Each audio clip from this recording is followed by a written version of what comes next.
सभी साथियों और विद्यार्थियों को मेरा नमस्कार। डियर स्टूडेंट्स और प्यारे साथियों, आज जो हमारी जो संक्षिप्त क्लास रहेगी वो संसद की निधियों के संदर्भ में हमारी जो है क्लास रहेगी। प्रिय विद्यार्थियों, जैसा आप सभी जानते हैं कि संघीय शासन के अंतर्गत, केंद्रीय शासन के अंतर्गत देश में कानून बनाने वाली जो सर्वोच्च जो संस्था है वो पार्लियामेंट है, संसद है। और संसद हमारी द्विसदनात्मक है, एक जिसके दो प्रमुख सदन होते हैं, लोकसभा, और दूसरा जो सदन होता है वो राज्यसभा। संसद की शक्तियों के अंतर्गत जब हम बात करते हैं तो कानून बनाने वाली महत्वपूर्ण शक्ति तो प्राप्त है, इसके साथ में संसद को वित्तीय शक्तियां भी जो है महत्वपूर्ण रूप में प्राप्त होती हैं। और इसमें जो फाइनेंशियल जो पावर है, जिसके अंतर्गत संसद का पूरी संघ पर जो है जो वित्त होता है उस पर जो है संघीय वित्त पर संसद का कंट्रोल होता है, नियंत्रण होता है।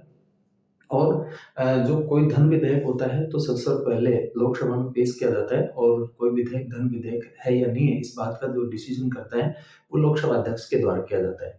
तो वित्तीय शक्तियों के अंतर्गत ही जो है संसद के पास में दो निधियां होती हैं। तो दो निधियां, एक तो होती है संचित निधि, पहली जो निधि होती है संचित निधि होती है।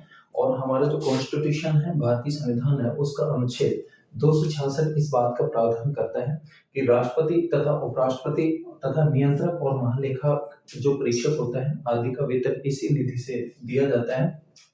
दूसरी जो निधि आती हैं वो आकस्मिक निधि होती है।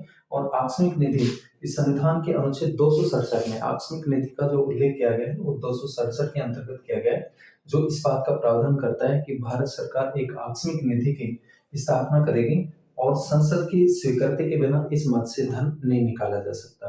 तो डियर स्टूडेंट्स और प्यारे साथियों, ये जो संसद की जो दो निधियां हैं उसके संदर्भ में जो है महत्वपूर्ण जानकारी है, निश्चित रूप में आपके लिए जो है परीक्षा उपयोगी होगी, इस बात की मैं उम्मीद करता हूँ। डियर स्टूडेंट्स और प्यारे साथियों, मुझे और अधिक मोटिवेट करने के लिए आपका लाइक और शेयर मेरे लिए महत्वपूर्ण है। तो निश्चित रूप में जो है आपको अगर क्लास अच्छी लग रही है तो आप लाइक कीजिए और सब्सक्राइब और शेयर कीजिए। मिलते हैं नेक्स्ट क्लास में, तब तक सभी साथियों और विद्यार्थियों का बहुत बहुत धन्यवाद।